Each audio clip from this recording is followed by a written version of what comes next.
If you knew you were enough, what would your life look like? What would love look like?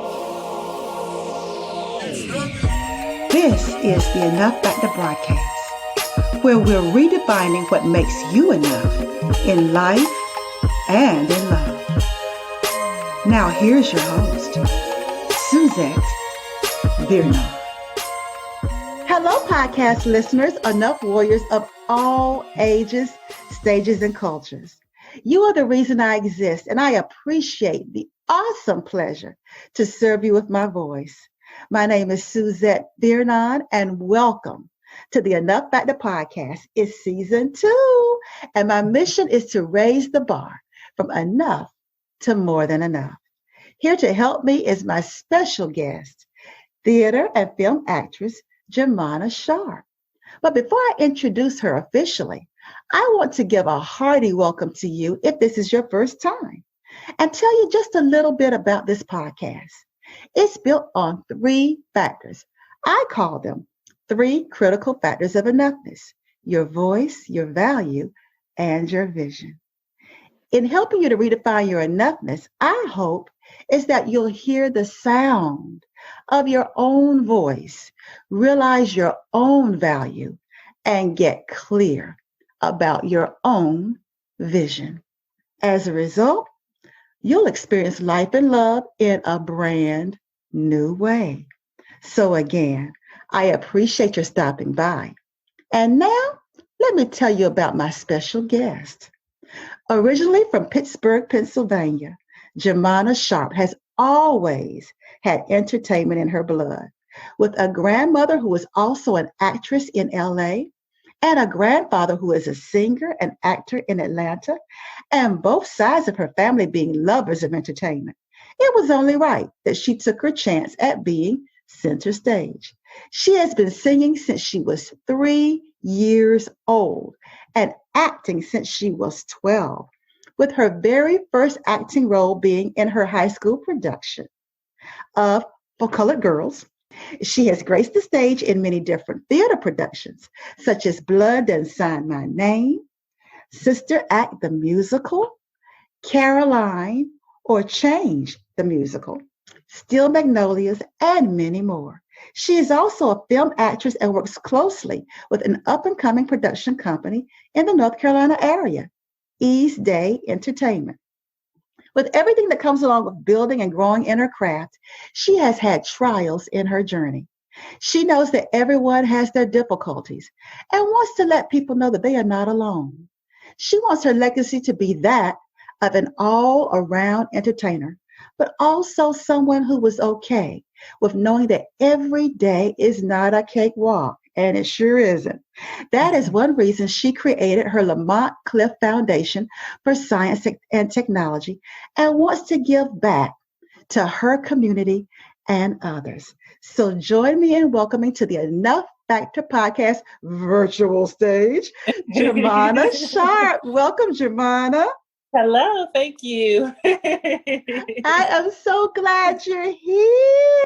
I am too. I know. I'm excited. I'm ready to, get it going, get talking, get the blood rushing. Get the blood rushing. Oh man, we had a wonderful conversation offline. Yeah, that I wanted to bring to our listeners, especially with this being Mental Health Awareness Month. Right. What really struck me is what you shared about having to constantly be critiqued and made up. And as much as you love what you do, right, that there's another side to it. And I'll be honest with you, I had never even considered that. So could you tell our listeners a little bit more about that? Yeah. So basically, of course, in the beautiful introduction that I was giving. I try. I've been in a lot of different productions, and sometimes they're on film, sometimes they're theater stage, sing, whatever. You have to have a certain look. You have to be marketable. That's the industry term for it. You have to be marketable, and I get it. It's a business first. So I totally get it. I'm not, knocking that. it's fun.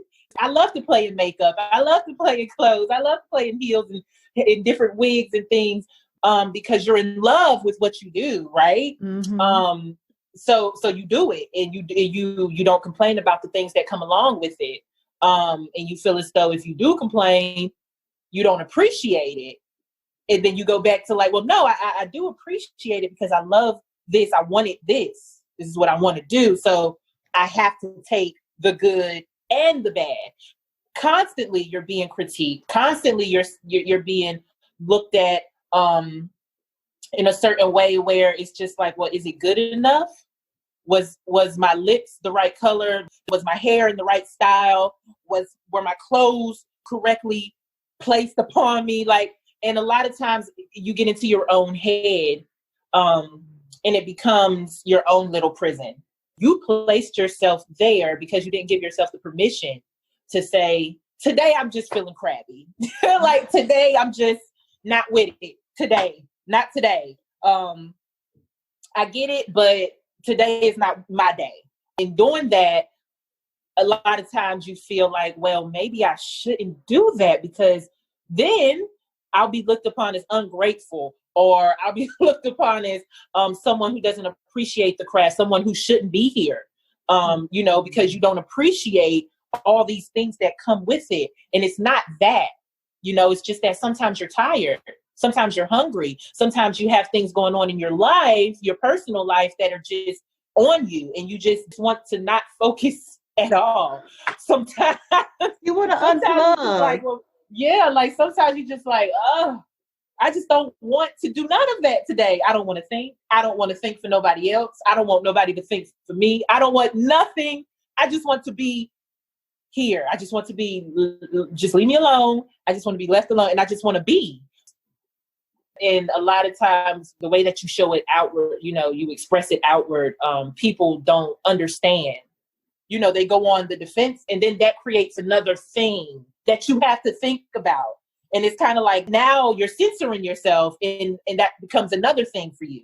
So yes, that It's amazing because most of us look at actors and actresses and models and all that, and we think, oh man, that's so glamorous. But you can actually lose yourself. Yeah. Because you are so used to somebody telling you how to sit, how to stand. Yeah. Your lighting has to be right. Now, and here I was when we were getting ready saying, oh, Germôna, can you go somewhere where there was more lighting? I am part of the problem. I'm sorry. It's second nature. Like, it's second nature. And I kind of knew. And I was like, okay, this lighting is not going to be right. I'm looking at myself like, this lighting is just not going to be, it's just not going to suffice. I need more lighting. Like, so I'm, those type of things. And then it becomes second nature to the point where you don't even notice it. And it's hard. It's difficult to catch yourself. You have to navigate that too, to know when to shut it off. Because even something as simple as when we were getting ready for this interview, and I was asking you for your headshot and your bio. Yeah. It was so interesting. And I was like, oh God, this is the perfect illustration, because it was almost like you were on automatic pilot. Yep. You sent me the industry bio. Yes. And you had the makeup on, looking all gangster. And I'm like, this isn't the person I had the conversation with. Where is she at? Yep. And that's something that I like people to tell me, okay, so that's cute, but I need this, and this. I need this type of look. I need this type of thing. I need you for this. I need you. That was it. I was like, I need you. And and it was, I was hesitant, but then I said, but I heard your heart though. Yeah. Because it was like, I want people to see me. Right.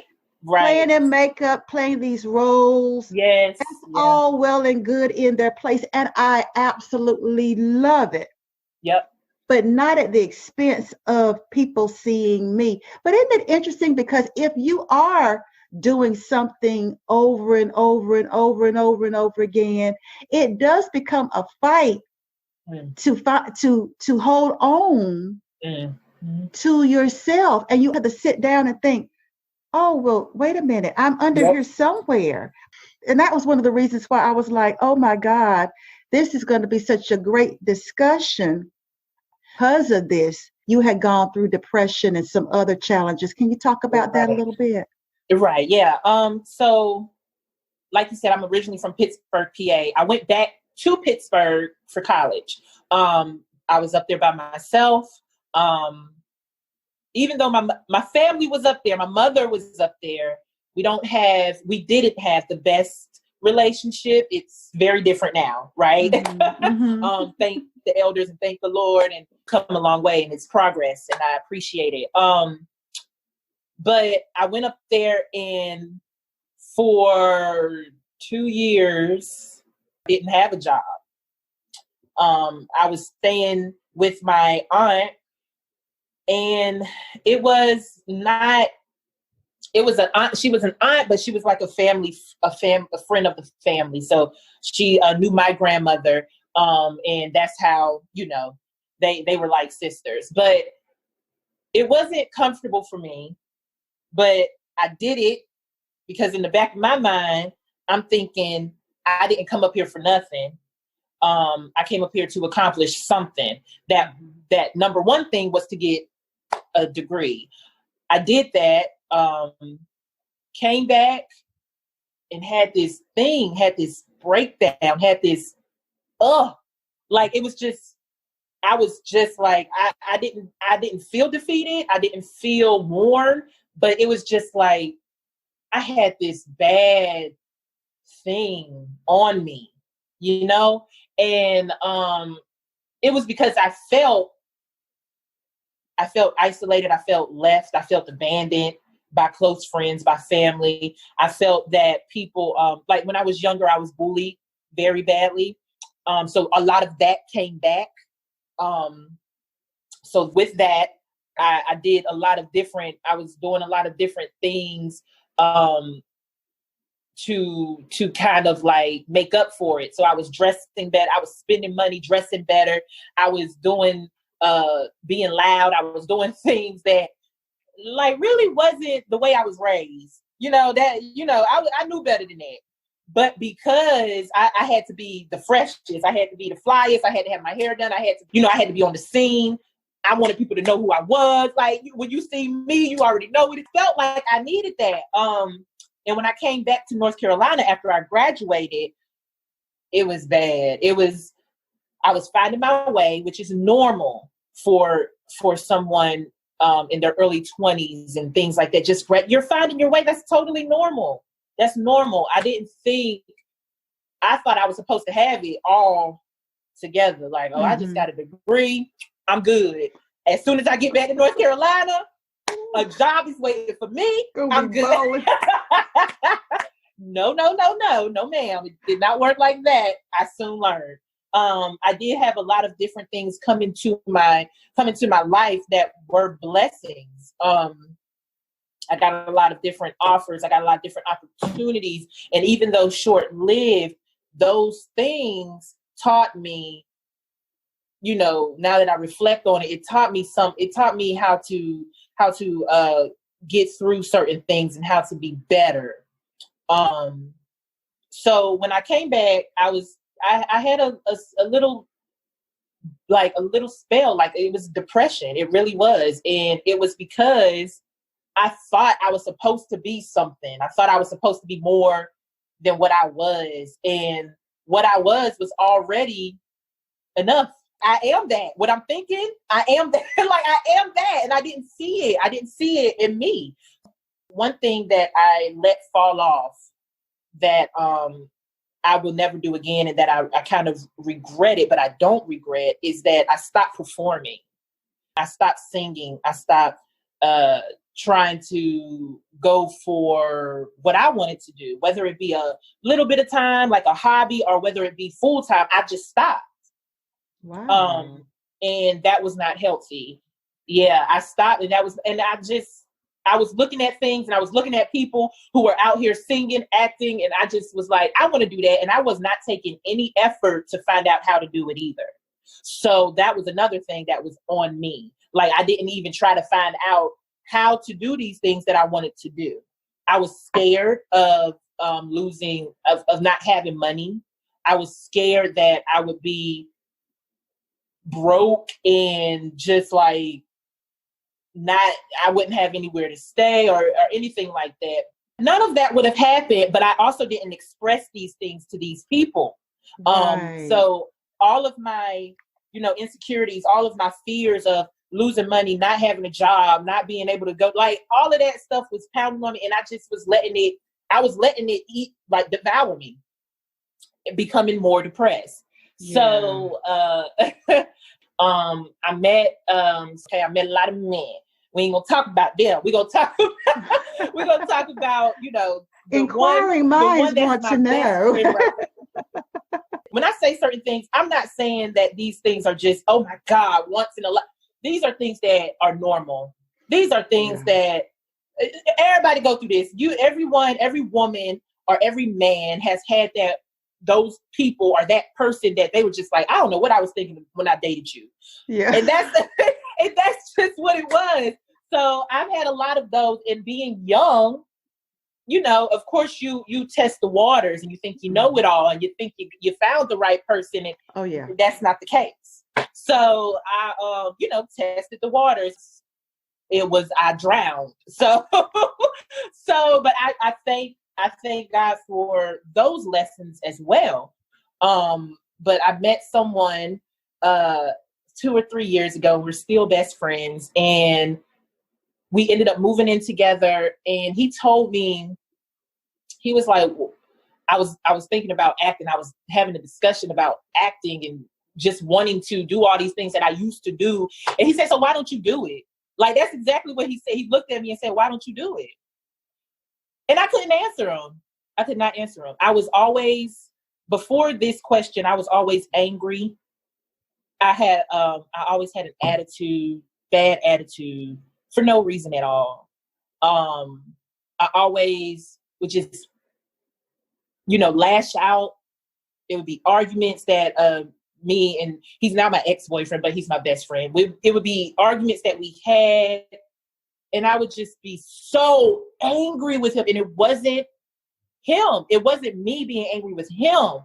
It was me being angry with myself and my situation. Mm-hmm. I was so upset. Like, I was so mad. So every little thing or little disagreement we had would turn into this, World War III. It would be like, it would be so dramatic. And it wasn't that. It wasn't him. It wasn't anything that he had done, because it was me not being happy with my situation. Long story short, he ended up letting me know that it was okay. And I had someone in my corner, which he opened my eyes to me not only having him, but having my dad, having my sister, having close friends. Like, all of these people started to form in my vision. Like, all of these people just started to come to fruition. I'm like, oh, yeah, I did have them all along. They've been there. All along. It's almost like the Wizard of Oz. You're looking somewhere over the rainbow for what you already have. Right. Yeah. Right. Well, something I noticed also about us, that we have something in common.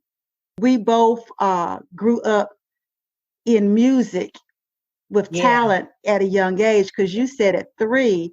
Well, at 7, I discovered I could play the piano by ear. Oh. And sing at 7. I played for my first church choir when I was 10 years old. Wow. In my particular case, I loved helping people discover their voice, their talent, their ability to sing. But in the process of living, I lost my voice. We hear of all these people, these celebrities, these actors, that when they started young, they ended up with all these issues. Right, because, like you described, somebody telling them what to do, telling them how to be, telling them what, before they even have a chance to form that themselves. Do you think part of your depression and your anger was compounded from that? I don't think it was music, because I honestly think it was something more personal than that.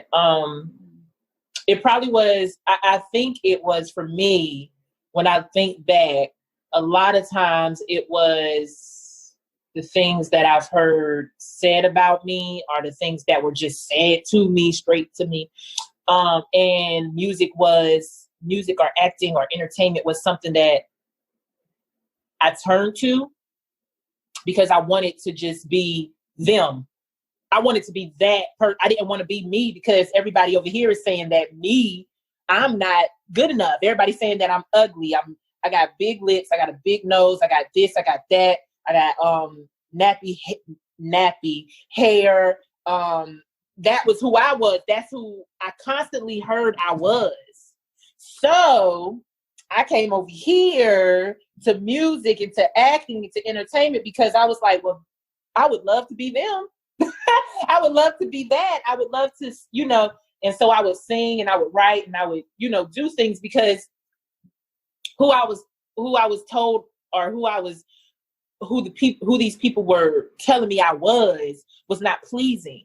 It wasn't nice. It was rude and I didn't like it. It made me feel, and I was very young at this time. I was middle school, elementary school. I was bullied very hard. Like it was bad. Yeah. So I would go home and it would just be like my dad, thank God for my dad. He would give me so many words of, like everything he did would just be like, you are beautiful. You are like, he would tell me to look in the mirror because he used to do my hair, right? So he used to like wash my hair, blow dry my hair. And then when he would blow dry it out, before he would do the little twisties, he would tell me to look in the mirror and he would say, that's a beautiful girl. Aww. He would say, look at your, like that's, and he would just give me these words and fill me back up with what was taken. Because sometimes I wouldn't even tell him that I'm coming home, and on my way home, walking from the bus, I mean, every kid was just going at me. Every kid, I didn't have backup. I didn't have someone to say something to me. At one point when I was in middle school, the lunch lady said some rude things about my hair. And it was just like, I just couldn't win for losing. Like that's what I felt. Mm-hmm. So I would go home and I would be just, and that goes right into your adulthood. It does. Because, and my dad, like I said, thank God for my dad, because for every bad thing I heard about me, I always heard him telling me it's not true. So that shaped a lot of complications because I still to this day have to be a certain way. I have to make sure that my makeup is right. I can't get in front of the camera. That's the thing with me right now. I can't get in front of the camera without a little bit of makeup. Like I always have to. I was like, is makeup going to be there? Can I bring my own makeup? Like I have to make sure that I'm straight. I got to make sure. And that's just because when I see something, I always hear what I was told. I always hear those bullies. And a lot of it, and I've gotten very far since then, but it does come right into your adulthood. Yeah, it does. A lot of times people are saying, well, what's my purpose? What's my purpose? What's my purpose? But I'm finding out more and more as I hear stories like yours and other people that I talk to, is that your biggest pain usually is the pathway to discovery of your truest purpose in life and your truest passion in life. So tell me about your foundation. I know you're very passionate about that, and I'm sure that's probably a part of this journey. Yeah. The Lamont Cliff Foundation for Science and Technology. Yeah. So the Lamont Cliff Foundation is named after my father. I was wondering what that Lamont Cliff. I'm like, okay. Yep. It's his middle name and his half of his first name. And my dad is more into history, but he loves science. Him and my little sister, they love the sci-fi and all of that. And I ain't really never been into sci-fi, but Love But it. I love, but I love science and I love technology because I love how things work, how you can get things to work, and how you can control things. So I created this in Pittsburgh, but the reason why I created it was because I saw that in Pittsburgh, they're shutting down a lot of the inner city schools, and they are turning them into luxury apartments. Wow. And with that, they bus the children to the city. So for people who aren't from the city, Pittsburgh is a city, but there are little boroughs and little towns. So I'm from one of the 5 boroughs, right? And the high school that caters to one of the 5 boroughs that I'm from is called Woodland Hills High School.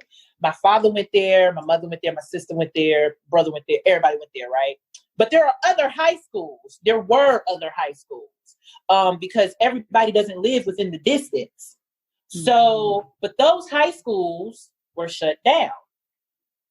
And then those students were placed in the city. So the city is closer to downtown, right? So downtown, you have to kind of catch the bus, or your parent can drive you there. But a lot of times kids don't have that luxury. You don't have the money to catch the bus from your place to all the way to school every day, twice a day. Parents got to go to work. Sometimes they got to leave before their child. Sometimes they don't get off until after their child leaves school, like way after. So I seen that, and then I seen that a lot of the programs within these schools, both here in Raleigh, Durham, and in Pittsburgh, if they're not shutting down the schools, they're taking away the programs. And a lot of the programs that they start with are arts programs, or sometimes it's the tech or the science programs for the kids. And you don't see that a lot with the predominantly white schools. You only see it with the Black schools. So I was like, okay, that's interesting, because I've been on the spectrum of both, where I went to Jordan High in Durham, North Carolina, and we had everything that we ever needed, right? And then I transferred to Southern High in Durham, North Carolina, and we had to fight nail and foot to get, one thing. So it was kind of, it was the best of both worlds, but it shouldn't be like that. We should have the predominantly Black schools should have everything offered to them just as well as their white counterparts. I didn't see that a lot of the tech science programs being offered to Black students. And most Black students are very passionate about science and technology, because I am a Black student who was very passionate about science and technology. And I felt like I can make a foundation or organization that offers that.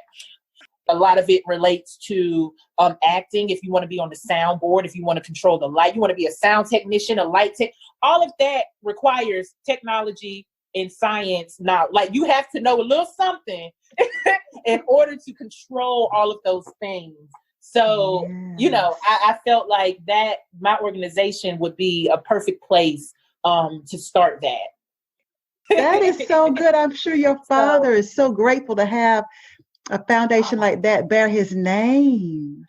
Yeah, he was proud of it.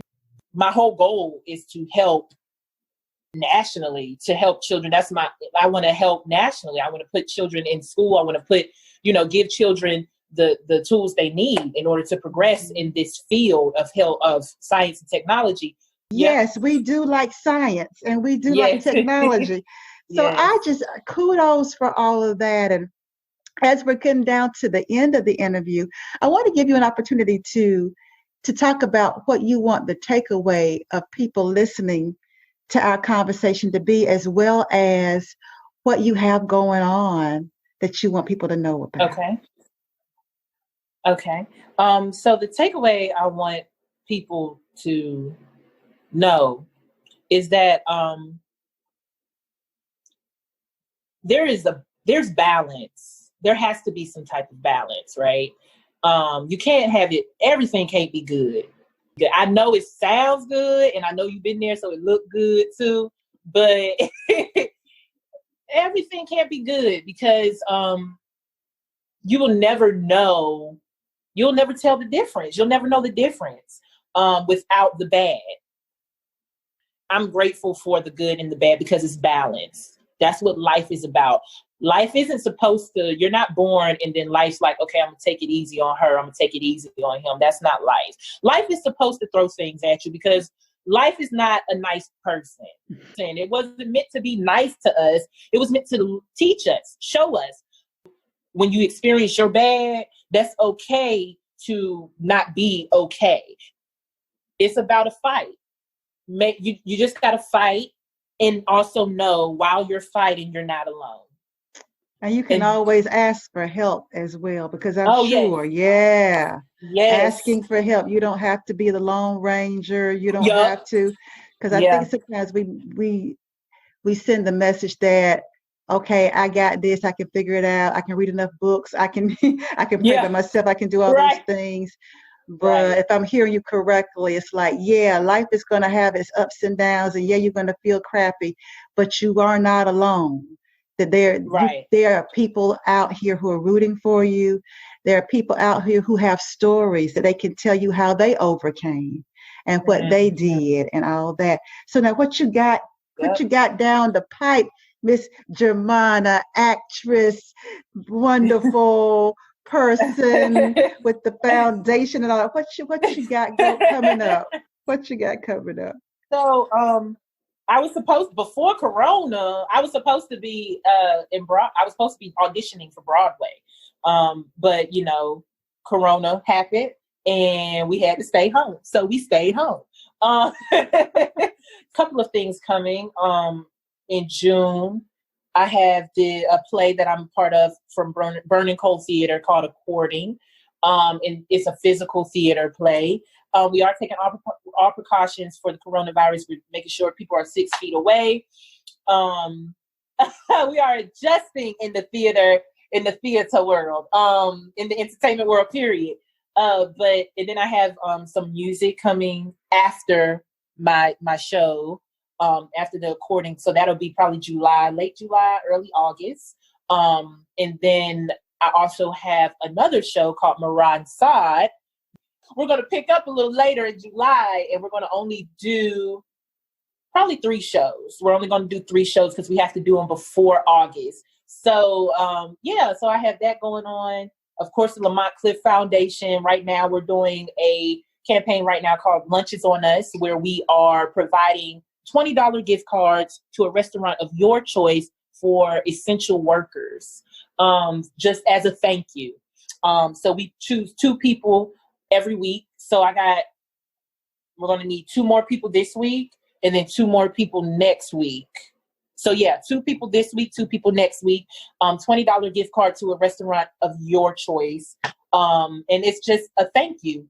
Lamont Cliff Foundation has something up the pipe for the rising seniors and current seniors of 2021, I believe. Yeah, you're doing a fantastic job, because just because there's a pandemic doesn't mean we can't use our lives and use this wonderful internet and telephones and cell phones. We can still connect. It just has to be in a different way, and we have to think through it, but we still can be effective. And I'm so grateful that you're one of those who is using what you have to still give and to still help and to still give encouragement to those out there that are fighting, and also for those out there that are feeling kind of like, gee, this is coming, I don't know what to do with myself. But you're an example that you can take what you have and still be effective in what you do. So I appreciate you so much, Germôna. Thank you so much for being a wonderful guest. And listeners, we're going to make sure that there'll be links to all this that Germôna told us about, so that you'll be able to support and to send your monies, your donations to help her, to help first responders and kids of color who want to know about science and technology, and just to support her as a young actress and singer and filling this world with something positive and something, a voice for the voiceless. In parting, y'all know how I like to leave things. You're worthy. You are worth it. You are more than enough. Bye, y'all. You have just listened to the Enough Factor podcast with your host, Suzette Vernon. To get notified of new episodes or to dig deeper into today's topic, become a subscriber. And while you're at it, tell us how we're doing and what topics you're interested in. We appreciate your feedback and your reviews. Until next time, remember, you are worthy, you are worth it, you are enough.